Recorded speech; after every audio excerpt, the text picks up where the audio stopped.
दोस्तों इस लेसन में हम लोग बात करने जा रहे हैं एक बहुत ही इंपॉर्टेंट प्रिंसिपल ऑफ डिजाइन के हवाले से। इस प्रिंसिपल का नाम है अलाइनमेंट। अलाइनमेंट ग्राफिक डिजाइन के अंदर बहुत ज्यादा इंपॉर्टेंस रखता है। दोस्तों सबसे पहले बात करते हैं कि अलाइनमेंट बेसिकली होती क्या है। Arranging elements of design with a straight line, this is called alignment. दोस्तों जब भी हम अपने एलिमेंट्स को किसी एक खास लाइन के साथ अरेंज करते हैं तो बेसिकली हम उस वक्त अलाइनमेंट कर रहे होते हैं। ये जो लाइन जिसके साथ हम अपने एलिमेंट्स को अरेंज कर रहे हैं, ये विजिबल भी हो सकती है और इनविजिबल भी हो सकती है। यानी कि कुछ डिजाइन्स के अंदर आपको ये लाइन बज़ाहिर नजर भी आ रही होती है, लेकिन कुछ डिजाइन्स के अंदर आपको बज़ाहिर कोई ऐसी लाइन दिख नहीं रही होती, लेकिन एक खास लाइन के साथ तमाम एलिमेंट्स उस डिजाइन के अंदर अरेंज किए गए होते हैं या कुछ इंपॉर्टेंट एलिमेंट्स अरेंज किए गए होते हैं। चले मैं आपको एक एग्जांपल के थ्रू बताता हूं कि अलाइनमेंट बेसिकली क्या चीज है। दोस्तों आप लोगों ने कार पार्किंग लॉट के अंदर लाइंस तो लगी हुई देखी होंगी। ये जो लाइंस हैं ये बेस्ट एग्जांपल हैं अलाइनमेंट की। दोस्तों आप इस विजुअल में देख सकते हैं कि अगर पार्किंग के लिए लाइंस ना लगी हों तो गाड़ियां किस बेहंगम तरीके से जो है वो प्लेस होती हैं किसी भी जगह पे, चाहे वो कोई चौक हो या कोई पार्किंग लॉट हो। तो दोस्तों बेसिकली लाइंस की मदद से डिफरेंट जगहों पे हमारी रूटीन लाइफ के अंदर भी और डिजाइन के अंदर भी अलाइनमेंट का जो एक प्रिंसिपल है उसको अप्लाई किया जाता है। जब आप किसी कार पार्किंग लॉट में जाके किसी खास दो लाइंस के बीच में अपनी गाड़ी पार्क करते हैं और सभी लोग जब इस अमल को दोहराते हैं तो बेसिकली एक खास ऑर्डर के अंदर तमाम की तमाम गाड़ियां लग जाती हैं और कोई भी बेहंगम सूरत हाल पैदा नहीं होती। तो चलें बात करते हैं अलाइनमेंट की टाइप्स की। दोस्तों बेसिकली अलाइनमेंट की चार टाइप्स हैं। Edge alignment, centre alignment, horizontal alignment and vertical alignment. इस वक्त स्क्रीन पे आप लोगों के सामने एक डायग्राम है। इस डायग्राम के अंदर अगर आप रो वाइज जायजा लें तो आपको पता चलेगा कि ऊपर वाली रो में और नीचे वाली रो में बेसिकली ये जो बार्स मौजूद हैं इनको एज और सेंटर के साथ अलाइन किया गया है। जो ऊपर वाली रो है उसमें इन बार्स को एजेस के साथ अरेंज किया गया है, जबकि जो नीचे वाली रो है उसके अंदर बार्स को सेंटर्स के साथ अरेंज किया गया है। तो ये है एज अलाइनमेंट और सेंटर अलाइनमेंट। अच्छा अब इसी डायग्राम का कॉलम वाइज जायजा लेते हैं। जब हम इसी सेम डायग्राम को कॉलम वाइज देखते हैं तो हमें पता चलता है कि जो लेफ्ट वाला कॉलम है इसमें बार्स को हॉरिजॉन्टली अलाइन किया गया है, जबकि जो राइट वाला कॉलम है उसमें बार्स को वर्टिकली अलाइन किया गया है। तो इस डायग्राम की मदद से हम इजीली समझ सकते हैं कि एज अलाइनमेंट में और सेंटर अलाइनमेंट में क्या डिफरेंस है और इसी तरह से हॉरिजॉन्टल अलाइनमेंट और वर्टिकल अलाइनमेंट में क्या डिफरेंस है।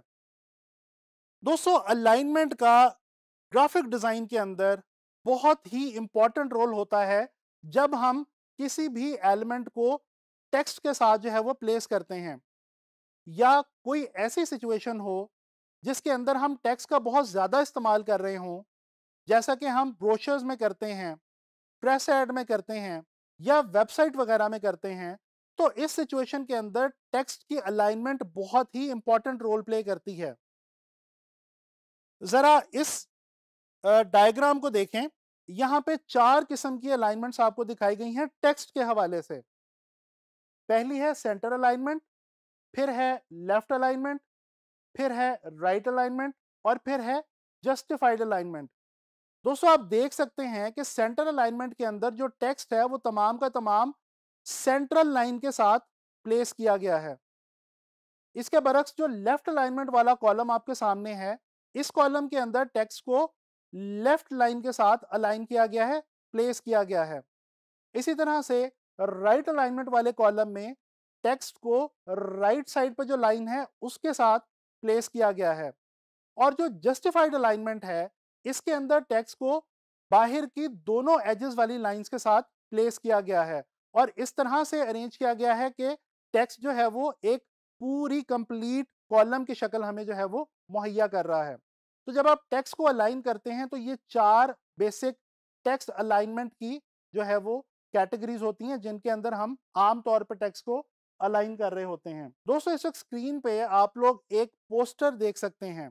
ये एक बहुत ही मशहूर हॉलीवुड की मूवी का पोस्टर है। इस पोस्टर के अंदर अगर हम गौर करें तो टेक्स्ट और इमेज बिल्कुल एक खास लीनियर लाइन के अंदर, एक कॉलम वाली लाइन के अंदर हमें अलाइन नजर आता है। हम देख सकते हैं कि जो सबसे ऊपर टाइटल है पोस्टर का वो, उसके बाद सेंटर में एक इमेज है और जो बॉटम वाला एरिया है पोस्टर का उसके अंदर अगेन कुछ टेक्स्ट है, गालिबन टाइटल दिया गया है। तो ये बिल्कुल सारा कुछ एक खास लाइन के अंदर, एक वर्टिकल लाइन के अंदर अरेंज किया गया है और आपके सामने है कि इस अलाइनमेंट की मदद से इस पोस्टर को कितनी खूबसूरत लुक मिल गई है। अच्छा, अब यहाँ पे मैं जिक्र इस बात का भी करना चाहता हूँ कि ये जो अलाइनमेंट हम करते हैं ये हम किस चीज के थ्रू करते हैं। दोस्तों आपके सामने एक ये ग्रिड नजर आ रही है आप लोगों को।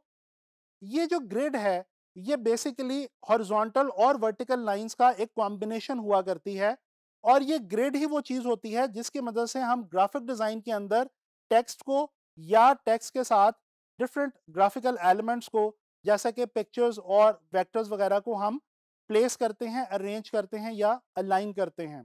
तो दोस्तों ये जो ग्रिड है इसका अलाइनमेंट के साथ ग्राफिक डिजाइन में बहुत ही ज्यादा गहरा ताल्लुक है।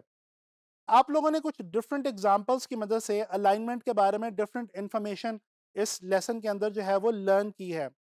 अब लास्ट में मैं आपको ये बताता चलूं कि अलाइनमेंट बेसिकली हम ग्राफिक डिजाइन में करते क्यों हैं, यानी कि हमें ग्राफिक डिजाइन में अलाइनमेंट की मदद से क्या चीज अचीव होती है। दोस्तों सबसे पहले तो हमारे डिजाइन के अंदर अलाइनमेंट की मदद से ऑर्डर क्रिएट होता है और ऑर्गेनाइजेशन की फील आती है, यानी कि हमारे तमाम एलिमेंट्स ऑफ डिजाइन एक खास लाइन के साथ हमें ऑर्गेनाइज मिलते हैं। अच्छा, इसी तरह से एलिमेंट्स आपस में ग्रुप करने में हमें बहुत ज़्यादा आसानी होती है और एक ख़ास किस्म का विजुअल कनेक्शन, एक रब्त जो है वो पैदा होता है हमारे डिफरेंट विजुअल एलिमेंट्स के अंदर। दोस्तों अलाइनमेंट के बारे में ये जितनी चीज़ें हमने लर्न की हैं इनको आपने गौर से ना सिर्फ ऑब्जर्व करना है। अब आने वाले वक्त में आप जब भी कोई डिज़ाइन देखें, जब भी कोई विजुअल देखें, ख़ास तौर पे कोई ग्राफिक डिज़ाइन की कोई भी रेलेवेंट चीज़ देखें तो उसमें आपने नोट करना है कि टेक्स्ट की अलाइनमेंट किस तरह से है, आपके पिक्चर्स की अलाइनमेंट किस तरह से है और कौन से असूल जो हैं अलाइनमेंट के हवाले से उस डिज़ाइन के अंदर अप्लाई हो रहे हैं। इससे होगा क्या कि जब आप अपने डिज़ाइंस बनाने शुरू करेंगे तो आपके डिज़ाइंस के अंदर बहुत ज़्यादा इंप्रूवमेंट आ जाएगी और एक ख़ास किस्म की स्ट्रेंथ आप देख सकेंगे अपने डिज़ाइंस में। तो मैं उम्मीद करता हूँ कि आपको अलाइनमेंट के हवाले से समझ आई होगी और अब आप लोगों ने इसके हवाले से बहुत ज़्यादा कीनली ऑब्जर्व करना है। इंशाल्लाह ताला नेक्स्ट लेसन में किसी मज़ीद प्रिंसिपल ऑफ डिज़ाइन के साथ मुलाकात होगी।